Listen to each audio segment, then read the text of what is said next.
السلام علیکم friends, welcome to my channel novel کہانی۔ آج ہم شروع کریں گے تقاضۂ محبت کی 22ویں قسط، تو چلے جلدی سے شروع کرتے ہیں۔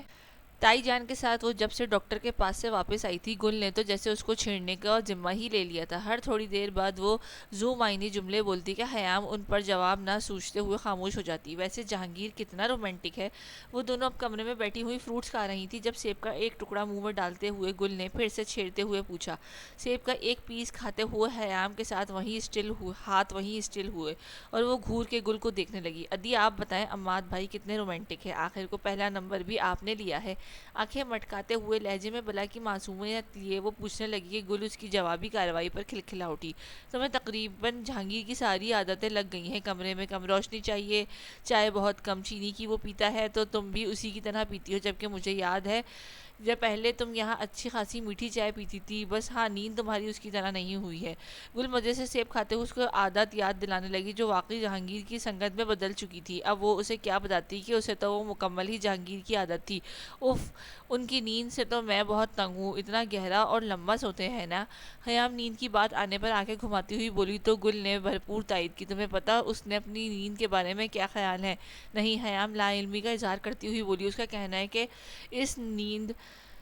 اس کی نیند لمبی اور گہری اس لیے ہے کیونکہ وہ اپنی پریشانیوں کو اللہ حافظ کر کے سوتا ہے، یعنی پرسکون ہو کے۔ وہ مزے سے بتانے لگی تو خیام چونکی، لیکن ہم بھی پرسکون ہی سوتے ہیں، آرام سے۔ خیام کو یہ بات کچھ کھٹکی تھی، تبھی ناسمجھی سے پوچھنے لگی، دیکھو ہم پرسکون نیند اس کو کہتے ہیں جس میں کوئی خلل نہ آئے اور آرام دہ جگہ پر میٹھی نیند سو جائے، لیکن جہانگیر کا کہنا ہے کہ اسے جگہ وقت سے کوئی سروکار نہیں، اس کو اپنے دماغ پرسکون رکھنا ہے اور وہ رکھتا بھی ہے۔ اس کی پرسکون نیند ایسی ہے جب وہ صبح اٹھے تو سب سے پہلے ذہن میں اللہ کا خیال آئے کہ اس نے یہ دن دکھنا نصیب میں لکھا۔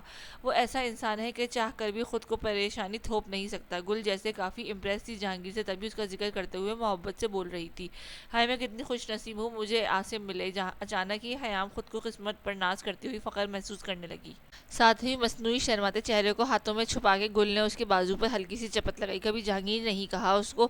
گل اس کی آنکھوں میں جھانکتے ہوئی ذومعنی شرارت سے بولی تو اب کی بار اسے واقعی شرم نے آن گرا۔ میں نے شروع سے ہی عاصم کہا ہے تو انہیں اچھا بھی یہی لگتا ہے، وہ حجاب آمیز لہجے میں بولی تو گل مسکا دی۔ پچھلے دنوں کی بنسبت آج وہ فریش سی لگ رہی تھی، وجہ شاید خوشی کی خبر تھی، اور آج وہ کھل کے گل سے باتیں بھی کر رہی تھی۔ دی جان کو جب خبر پتہ چلی تھی انہوں نے خیام کے ساتھ ساتھ گل کو ڈھیر ساری دعائیں دی، پھر جہانگیر کے حصے میں ان کو ڈانٹ بھی دی تھی، جبکہ یہاں عورتوں کے علاوہ باقی مردوں کو صرف معلوم تھا حادثے کا۔ آج کال کرنا خان کو اور اسے یہ خبر تم خود سنانا، ٹھیک ہے؟ گل اس کو محبت و مسکرا کر کہتی ہوئی اس کو آرام کی تلقین کرتی ہوئی باہر چلی گئی۔ آج اصفہان کی کال آئی تھی، وہ اس سے ملنے آنے والا تھا 1-2 دن میں، تو وہ اس وجہ سے بھی خوش تھی بہت۔ یار اصفی ایک کام کرے گا؟ اصفہان 2 دنوں کے بعد آج پھر اس کی خیریت معلوم کرنے آیا تھا جب کمرے میں ایک ساتھ بیٹھے جہانگیر نے پکارا۔ ہاں بولو، وہ کافی کا گھونٹ بھرتے ہوئے بولا، یار کیس کی آخری سماعت ہے تو تم بابا کو ساتھ لیے چلے جانا، کیف ابھی کہیں جانے کی کنڈیشن میں نہیں اور عماد کو میں نہیں وہاں بھیج سکتا کیونکہ وہ پہلے ہی نظروں میں تھا، تو تم بابا کے ساتھ جا کے ہو آنا۔ جہانگیر اس کے کہنے لگا تو اصفہان سمجھ کر سر ہلایا۔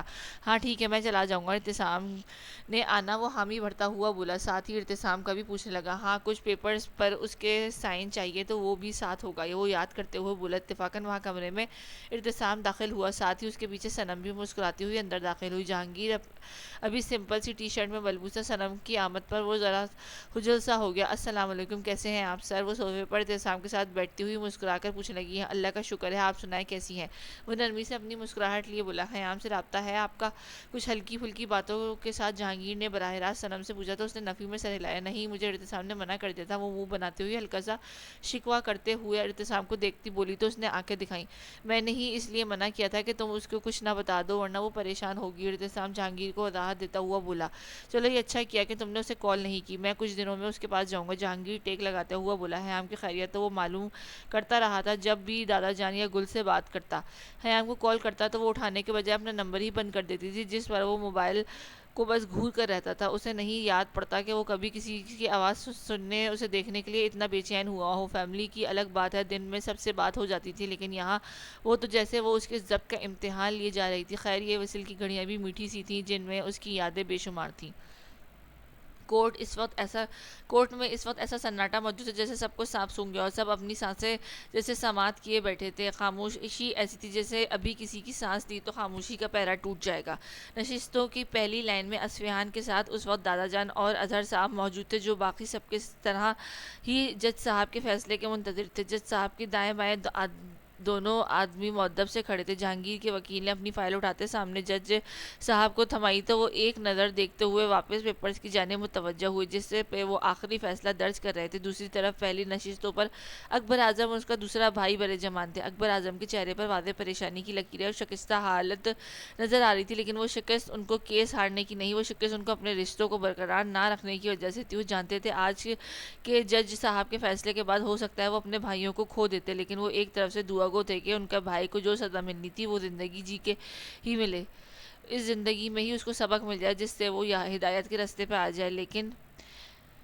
لیکن شاید ایسا ممکن نہ تھا کیونکہ اس نے دو جانیں لینے کی کوشش کی تھی، ان کو مارنے کے ارادے سے حملہ کروائے تھے، لیکن خدا کو کچھ اور ہی منظور تھا، بھی ان دونوں کو دوبارہ زندگی سے نوازا تھا. اس وحشت بھرے سناٹے کو جج صاحب کی بھاری آواز نے توڑا تو سب سانس ساکن کیے انہی کو منجمد آنکھوں سے تکنے لگے. جیسے ہی انہوں نے بولنا شروع کیا ہی ایک ایک کے بولنے پر سب کے دل کی دھڑکنیں تھمنے سے لگی تھیں. تمام ثبوتوں، گواہوں اور پولیس کی کارروائی کے بعد عدالت اس نتیجے پر پہنچی ہے کہ وہ زمین جسے اکبر اعظم اپنے ہونے کا دعویٰ کرتے تھے وہ جعلی دستخط اور دھوکے سے لی گئی تھی، لہٰذا اس زمین کو واپس اس کے اصلی حقدار آصف رفاقت خان کے بیٹے عاصم جہانگیر خان کی ملکیت کی جائے. اکبر اعظم کے بھائی فرہاد اعظم کو آصف رفاقت کی فیملی پر جان لیوا حملہ کرنے کی پاداش میں سزائے عمر قید کی سزا سنائی جاتی ہے. The case is closed. وہ سامنے موجود سب کو دیکھتے ہوئے بولے، ساتھ ہی اپنا فیصلہ سناتے انہوں نے پین کی نب کو زور سے دبا کر ٹیڑھا کر دیا. دوبارہ وکلا ایک دوسرے کے روبرو کھڑے مسکراتے ہوئے مصافحہ کرنے لگے. جب اکبر اعظم اپنے بھائی کے ہمراہ جہانگیر کے دادا جان کے پاس پہنچے اور اصفہان اور ارتسام کے ساتھ باہر جانے والے تھے، جب پیچھے سے اکبر اعظم نے پکارا، ان کی پکار پر وہ ٹھٹک کر رکے تو وہ نادم سے چھوٹے قدم لیتے ان سب کے قریب آئے. مجھے معاف کر دیں رفاقت خان صاحب، میں بہت شرمندہ ہوں ان سب کی وجہ سے جو میں نے کیا، جو میرے بھائی نے ضد میں آ کر کیا. میں معافی چاہتا ہوں. ان سب کے سامنے کھڑے ہاتھ جوڑنے کو تھے جب اصفہان نے آگے بڑھتے ہوئے ان کے ہاتھ تھام لیے. میری جگہ ان کا پوتا بھی ہوتا تو وہ کبھی گوارا نہ کرتا کہ وہ کوئی ان کے سامنے ہاتھ جوڑے. ان کے ہاتھوں کو نرمی سے تھپ تھپاتے ہوئے بولے تو ہلکی سی مسکان لی اسے دیکھنے لگے. معافی مانگنے کی اب کوئی ضرورت نہیں رہی اکبر اعظم، کیونکہ تم اس کی تلافی کیس واپس لے کر چکے ہو. تمہاری وجہ سے ہی تمہارے وکیل کے سب کچھ خود رکوا دیا. ہم تمہارے بہت مشکور ہیں کہ تم نے جہانگیر کو اس کا حق لوٹا دیا. بہت شکریہ ہے. اب ہم چلتے ہیں. دادا جان اظہر صاحب کو بھی اپنے قریب آتا دیکھ کر بولے تو اکبر اعظم کی آواز نے انہیں پھر سے روکنے پر مجبور کر دیا.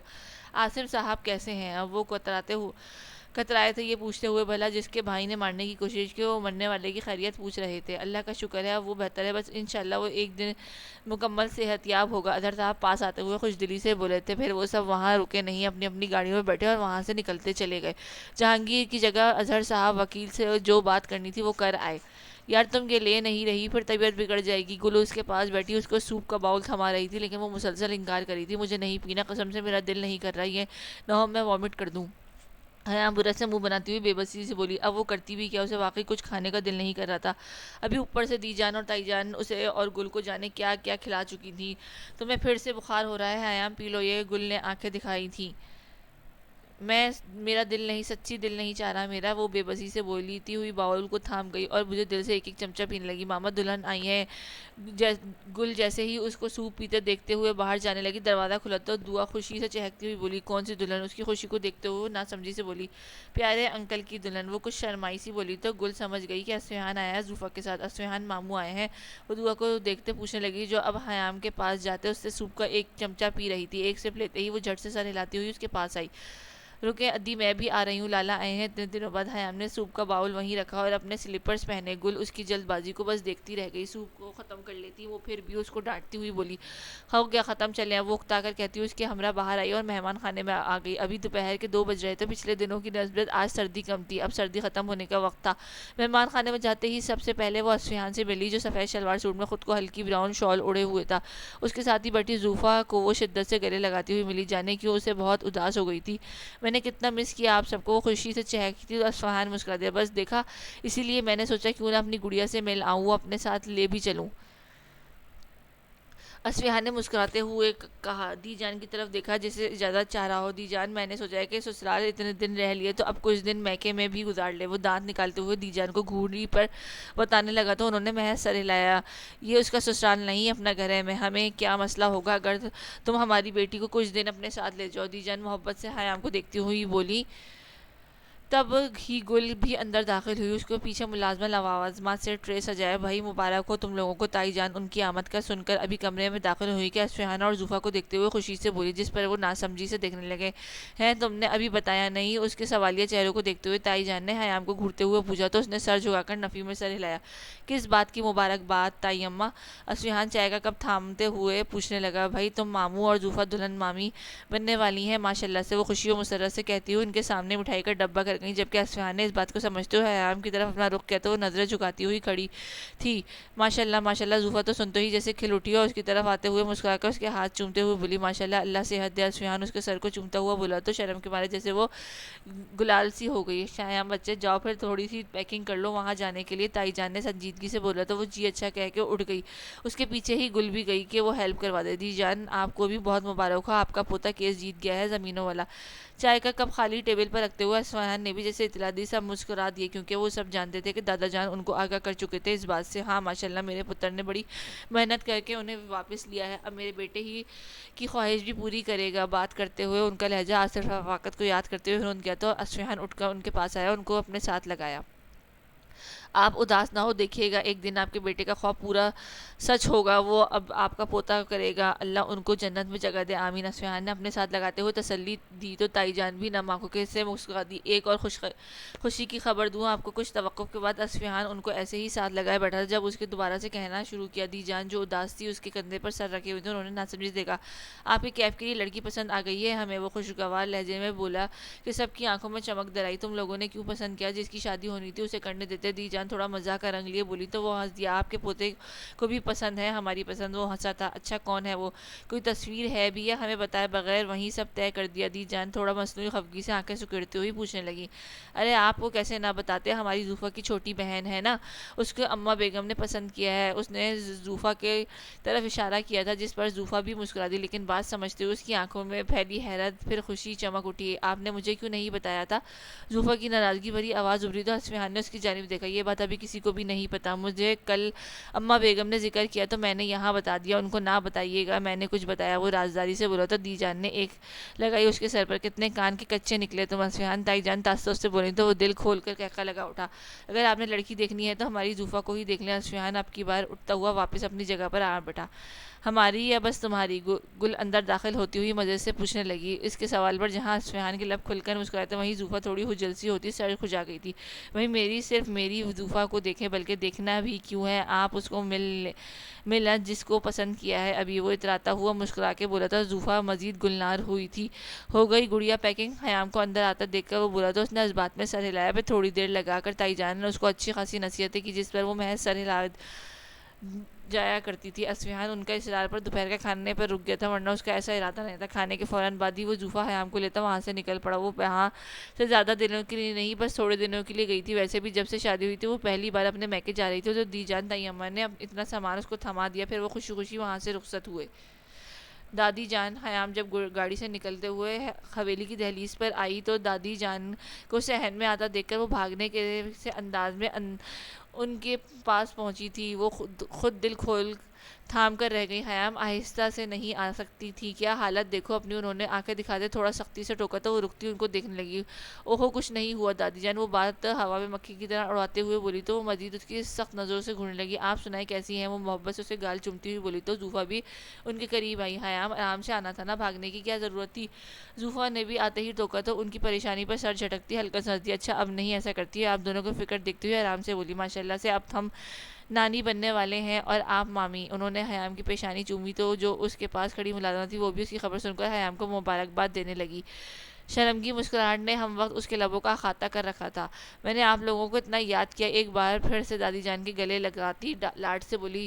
چلو بھائی اب آئی ہو تو کچھ دن رہ کے جانا، دادی جان بولی اور ملازمہ کو کچھ اہتمام کرنے کا کہا۔ بھی صحن میں کافی دھوپ تھی۔ صحن کی سائڈ پر ایک لکڑی کا خوبصورت سا ٹیبل پڑا تھا جس کی کین کی بنی خوبصورت سی کرسیاں تھیں. حیام آج انہیں سیاہ گولڈن کپڑوں میں تھی جنہیں اس نے ثنا کے گھر جاتے پہنا تھا. وہ تینوں وہاں پر بیٹھی اپنی شال کو طے کر کے ملازمہ کو دیا ان کے کمروں میں چھوڑ آئے. جہانگیر بیٹا کیسے ہیں؟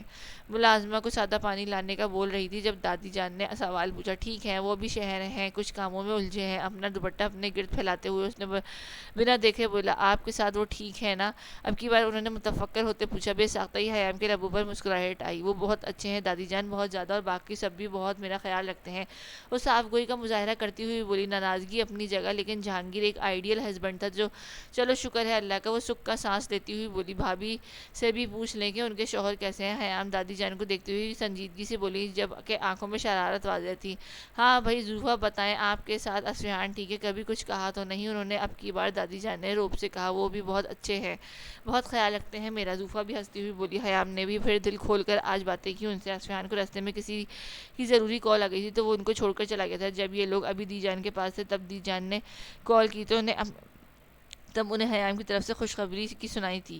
اصفہان کو زوفا کی طرف سے اب کوئی پریشانی نہیں تھی کیونکہ اس کے بعد اس نے ایسی کوئی بات یا حرکت نہیں کی تھی جس سے لگے کہ وہ احساس کمتری میں جا رہی تھی. حیام کی خبر سنتے اس نے دل میں ایک بار بھی ایسی کوئی بات نہیں آئی تھی جس سے وہ کچھ دوبارہ غلط سوچتی. وہ اس کی خوشی میں بہت خوش تھی، اور جب اللہ حیام کو اولاد کی نعمت سے نواز رہا تھا تو انشاءاللہ اسے بھی ایک دن ضرور نوازے گا، چاہے جلد یا بدیر. اب وہ مطمئن اور خوش تھی. اسے گولے لگے 1 ہفتے سے زیادہ ہو گیا تھا، اور اب زخم میں کچھ بہتری بھی آ گئی تھی جس سے وہ آہستہ سے چل پھر لیتا تھا، لیکن زیادہ تر آرام ہی کرتا تھا. 1 ہفتے میں وہ گھر بیٹھے بیٹھے بیدار ہو گیا تھا. یونیورسٹی بھی نہیں جا پا رہا تھا، لیکن وہاں ہیڈ آفس میں بات کرتے اس نے آن لائن پڑھانا شروع کر دیا تھا کہ جب تک وہ یونیورسٹی نہیں جا سکتا اس طرح ہی پڑھا لے.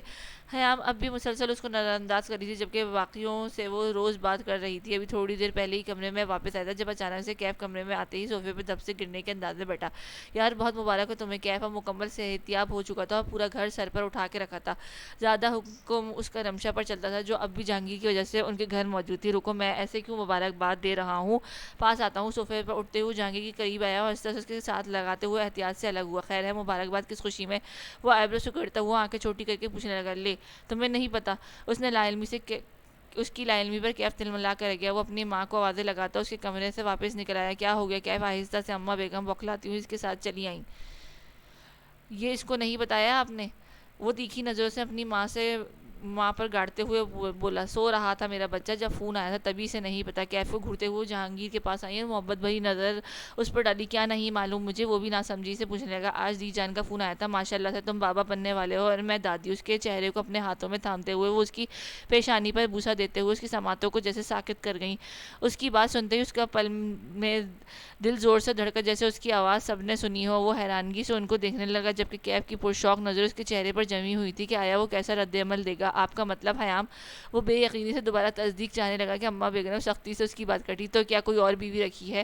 وہ ناگواریت سے بولی. تو جہانگیر ہلکا سا ہنس کے نفی میں سر ہلا گیا. نہیں میں تو بس ایسے ہی. وہ اپنی خوشی ظاہر کرتا ہنس کے بولا. اور کیف ابھی بھی اس کو دیکھ رہا تھا کہ باقی بھی کچھ کہو جبکہ جہانگیر نے ناسمجھی سے دیکھا کہ اور کیا. بس وہ منہ کھولے حیرت سے بولے. یار تھوڑا بھنگڑا ڈال، خوشی سے ناچ. کیف جلتے ہوئے مزید بولا تو جہانگیر آنکھیں گھما گیا. اس حالت میں بھنگڑا ڈالوں میں؟ وہ گھورتے ہوئے بولا. اب کال کر لو اپنی بیگم کو. اماں بیگم کمرے سے نکلتے ہوئے بولی.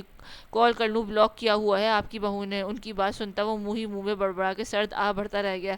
چل کر فون میں چلتا ہوں، کیف کے معنی خیزی سے کہتا ہے. آنکھ دبا کر جانے لگا تو جہانگیر اس کی حالت پر تاؤ کھا کر رہ گیا. فون دے جا اپنا، تیری بھابھی نے بلاک کیا. ابھی وہ کمرے سے نکلتا کہ جہانگیر نے فون مانگا. اپنا فون پکڑاتا ہوا پھر اس کو چھیڑتے آنکھ مارتا وہاں سے نکل گیا. اپنے کمرے میں بیٹھی وہ پاؤں سیدھے کی نیند دراز ایل سی ڈی کو آن کیے کچھ دیکھنے میں مگن تھی. ساتھ ہی وہ جھولی میں رکھی پلیٹ سے اس کا ایک ایک فروٹ کا پیس اٹھا کر کھا رہی تھی جو زوفا ابھی اس کو دے کر گئی تھی. تبھی اب وہ اپنے میکے میں آئی ہوئی تھی تو اسے بننے سنورنے کی جیسی کوئی ضرورت نہیں تھی. تبھی کھدر کا سادہ سا کرتا پہنے، اس کے نیچے ٹراؤزر پہنے، بالوں کو الٹ پلٹ کر کے جوڑے میں قید کیے تھا جو لڑکھڑاتا ہوا دائیں جانب گردن کی طرف جھول رہا تھا جبکہ سر پر اپنے لالا کی گرم کیپ پہنے ہوئے تھی. ایک پاؤں میں گلابی رنگ کا اور دوسرے میں نیلے رنگ کا موزہ پہنے آس پاس کی ہر چیز سے لاپرواہ بنی بیٹھی تھی. اچانک ہی کمرے میں ایل ای ڈی پر چلتی مووی کی آواز کو چیرتی ہوئی اس کے موبائل کی آواز گونجی تو فروٹ کے ایک پیس کھاتے اس کا موبائل تلاشنا شروع کیا. کہاں رہ گیا؟ اپنی جھولی میں پلیٹ رکھتے ہوئے دیکھنا چاہا لیکن وہاں بھی نہ ملا. اپنے پیچھے تکیے کو اٹھایا تو وہ ادھر موجود مسلسل بج رہا تھا. کالر آئی ڈی پر نام دیکھتے وہ الجھی، لیکن کچھ ضروری بات سوچتے ہوئے اوکے کرتے کان سے لگایا۔ السلام علیکم۔ وہ مصروف سی نظریں ہنوز سامنے اسکرین پر جانب مرکوز کیے ہوئے بولی۔ اس کی آواز سنتے ہی دوسری جانب جہانگیر کے لبوں پر ہلکا سا تبسم بکھرا اور من ہی من میں اس کے سلام کا جواب دیا۔ اس کی آواز جیسے چاروں اور فسوں بکھیر گئی۔ وہ سکون سے بیڈ پر نیم دراز دوبارہ اس کے بولنے کا انتظار کرنے لگی، ورنہ جانتا تھا کہ ابھی اس نے ایک حروف بھی منہ سے نکالا تو وہ فون بند کر دے گی۔ ہیلو۔ اس نے فون کو کان سے ہٹاتے ہوئے دیکھا کہ کہیں کال نہ کٹ گئی ہو۔ السلام علیکم۔ اس کی ٹی وی کا والیوم کم کرتے دوبارہ سے سلام کیا۔ ہیلو، آواز آ رہی ہے؟ وہ اسپیکر کے منہ کے قریب کرتے ہوئے قدرے اونچی آواز میں بولی کہ جہانگیر نے سنتے مسکراہٹ روکی۔ آواز تو بخوبی آ رہی ہے، لیکن کیا گارنٹی ہے کہ میری آواز سنتے ہی تم رابطہ منقطع نہیں کرو گے؟ اچانک سے دوسری جانب سے سنجیدہ گمبھیر آواز سنتے ہی حیام کا دل 120 کی اسپیڈ سے دوڑا کہ وہ جیسے اس کو ہموار کرنے کے لیے لمبا سانس بھر گئی۔ کون بات کر رہا ہے؟ وہ انجان بنتی ہوئی بولی اور سیب کا ٹکڑا کھاتے منہ میں رکھنے لگی۔ اس کی آواز وہ جیسے کیسے نہ پہچانتی عادت جو تھی اس ظالم کی۔ انٹرسٹنگ، اتنی یادداشت کمزور ہو گئی ہے آپ کی بیگم؟ وہ امپریس ہوتے ہوئے ایبرو اچکاتا بولا تو، جبکہ دوسری جانب اس کی بات سنتے اس سے کندھے اچکائے۔ آپ کو کوئی ضروری کام تھا؟ الٹ پھالے انداز میں دو بدو بولی۔ بھلا بیگم سے بھی ضروری کوئی کام ہوتا ہے؟ وہ دلکشی سے بولا تو نہ چاہتے ہوئے بھی حیام کے لب مسکرائے۔ ہاں جی، آپ کی نیند جو آپ کو مجھ سے زیادہ عزیز ہے، اس کا کہا گیا جملہ یاد دلانے لگی، جس پر جہانگیر نے بے ساختہ ہی کہہ لگایا، اتنی جیلیسی، وہ بھی میری نیند سے؟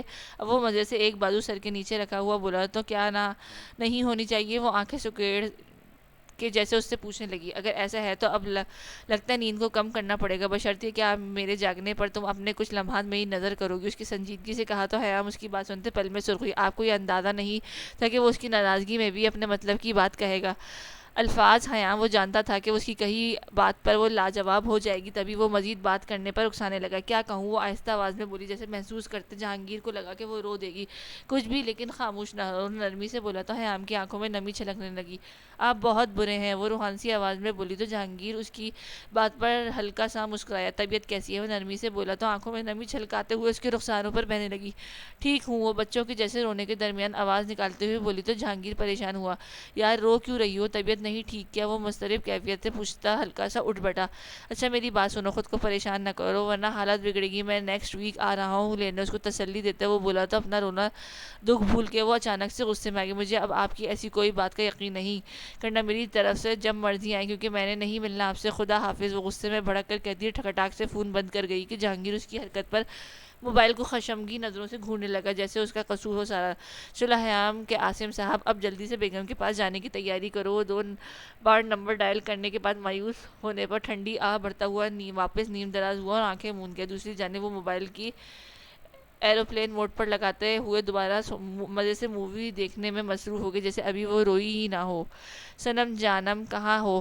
گھر میں داخل ہوتے ہوئے آج ہمیشہ کی طرح اس کو سنم نظر نہ آئی تو وہ اونچی آواز میں آوازیں لگاتا ہوا اسے پکارنے لگا، لیکن شاید وہ گھر پر نہیں تھی۔ سنم اپنے کمرے میں پہنچتے اس نے کی بارہ درہ اونچی پکارا، لیکن پھر بھی اس کی کوئی جواب نہ آیا۔ کال کرتا ہوں۔ موبائل نکالتے ہوئے سنم کا نمبر ملانے لگے، لیکن وہ بھی ادھر کمرے میں ہی بجنا شروع ہو گیا۔ ڈھونڈے پر دیکھا تو تکیے کے نیچے پڑا تھا۔ ارے یہ لڑکی کہاں گئی؟ وہ بڑبڑاتا اس کا فون بند کرتا چھت کی طرف جانے لگا۔ سیڑھیاں چڑھتے ہوئے وہ اوپر دوسرے کے پورشن میں آیا، لیکن وہاں بھی نہیں تھی۔ پھر اوپر ٹیرس میں بھی نہیں۔ ایک دم سے وہ پریشان ہوئی کہ کہاں گئی وہ بتائے بغیر۔ سنم جلت میں سیڑھیاں اترتا وہ پھر سے سنم کو پکارنے لگا، لیکن جواب نہ دادر۔ خواہ مخواہ پریشان ہو رہا ہوں، ادھر دوسرے گھر جا کر دیکھتا ہوں، خود کو تسلی دیتا ہوا وہ اکبر اعظم کے گھر کی جانب گیا۔ گیٹ پر ہی اس نے چوکیدار سے پوچھا تو پتہ چلا سنم ادھر ہی ہے۔ وہ بھی دوپہر سے اس کا شکریہ کرتا ہوا اندر کی جانب بڑھا، جہاں دیبا کے کمرے میں موجود تھی۔ سنم ملازمت سے پوچھتے اس کے دروازے کی نوک کیا تو اندر سے سنم باہر نکلی، جس کو شکوہ کھلا نظروں سے گھورنے لگا۔ کچھ بھی کہنے کے بجائے اس نے اپنے ساتھ چلنے کا اشارہ کیا تو وہ 1 منٹ کہہ کر دوبارہ واپس آ گئی۔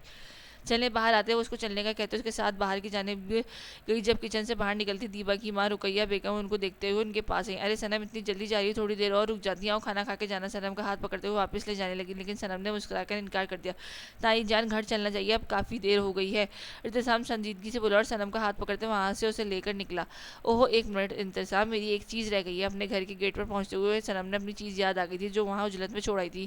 نہیں واپس آؤ، اندر چلو، لاتا ہوں میں، وہ سختی سے بولا تو سنم کو وہ واقعہ سیریس لگا، تبھی بنا کوئی بات کیے وہ اندر چلے گئے۔ ارتسام گھر میں داخل ہوتا واپس دیبا کے کمرے کے باہر پہنچ کر نوک کرنے ہی والا تھا کہ اس کے ہاتھ میں اچانک سے تھم گئے۔ جب اندر سے آتی آواز کانوں سے اڑ گئی، تم کیوں اس سنم کے آگے پیچھے گھوم رہی ہو آج کل؟ رقیہ بیگم کی ناگوار آواز ابھری تو ارتسام وہیں کھڑا مزے سے دیبا کے جواب کا انتظار میں کھڑا، جانتا تھا کہ غیر اخلاقی حرکت تھی، لیکن پھر بھی کیا ہو گیا ہے آپ کو ماما؟ سکون سے جینے دیں، مجھے دوست ہے وہ میری۔ اب وہ جھنجھلا کر بولی کہ اس کی ماں کا اب بھی ویسے ہی رویہ تھا، اور اس دوست کا شوہر وہ جس سے تم محبت کرتی ہو وہ جتانا نہ بھولی کہ دیپا نے سختی سے اپنی آنکھیں میچی۔ بس کر دیں امی بھائی، مانتی ہوں انہیں، ویسے بھی وہ فطور تھا، وہ سارا آپ کا اور بابا کا بھرا ہوا تھا، اب مجھ سے ایسی کوئی بات نہ کیجیے گا، آہستہ آواز میں چیخی، جس پر رقیہ بیگم نے ماتھے پر ناگوار لکیر اگلی۔ اتنا اچھا لڑکا چھوڑ کر تم اس کی بیوی سے دوستیاں نبھاؤ؟ ان کو ذرا اچھا نہ لگا تھا دیپا کا ایسا کہنا۔ اوہ یہ تو رہ ہی گیا صنم کا۔ اچانک سے چیزیں سمیٹتے ہوئے دیپا نے صنم کا بیگ دیکھتے ہوئے بولی۔ اس سے پہلے کہ وہ دروازے تک پہنچی صاحب نے خود ہی دروازہ نوک کر دیا۔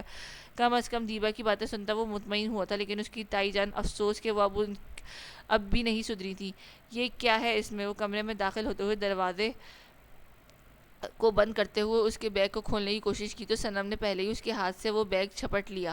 چیزیں ہیں میری، اس میں چھوڑیں، وہ آنکھیں دکھاتی ہوئی بولی تو صاحب نے مشکوک نظروں سے صنم کو دیکھا، پھر اس کے ہاتھ میں موجود بیگ کو دیکھا، پھر کچھ سوچتے ہوئے چلاکی سے مسکرایا۔ صنم کو اس کی مسکراہٹ میں ایک چمک نظر آئی۔ اچانک ہی صاحب نے اس کے بازو سے کھینچتے اس کے گرد مضبوط حصار باندھا کہ وہ اس افتاد پر دہل کر اپنا ہاتھ دل تھام گئی۔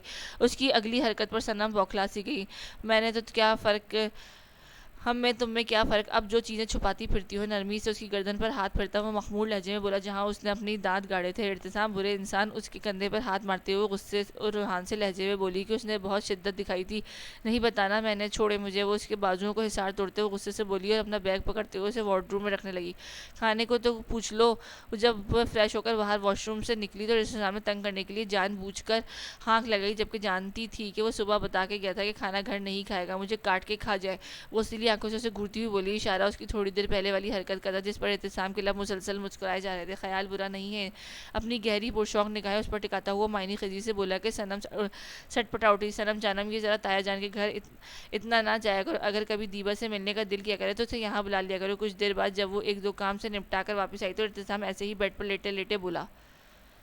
آئینے کے سامنے کھڑے ہوتے ہوئے اپنے بالوں میں پونی اتارتی ہوئی اس نے نہ سمجھی تھے اعتصام کو دیکھا جو موبائل میں بزی تھا۔ ہاتھ پر تھوڑا سا لوشن لگاتے ہوئے وہ واپس بیڈ پر آ کر بیٹھی۔ کیوں، کوئی بات ہوئی ہے کیا وہاں؟ وہ پریشانی سے پوچھنے لگی۔ نہیں کوئی بات نہیں ہوئی، میں ویسے ہی تائی جان کچھ الگ مزاج کی ہیں، مالک ہے تو بس اس لیے کچھ لڑاکا قسم کی ہیں۔ ان کا دوپٹہ آہستہ سے بازو میں لپیٹتے ہوئے ہنوز سنجیدہ لہجے میں بولا، اچھا صحیح۔ وہ محض سر ہلا گیا۔ ابھی وہ اعتصام کے بابا کو کھانا دے کر آئی تھی اور ساتھ ہی برتن وغیرہ سمیٹ کر۔ اعتصام تھوڑا جلدی آ گیا تھا تبھی وہ کمرے میں ہی لیٹا رہا۔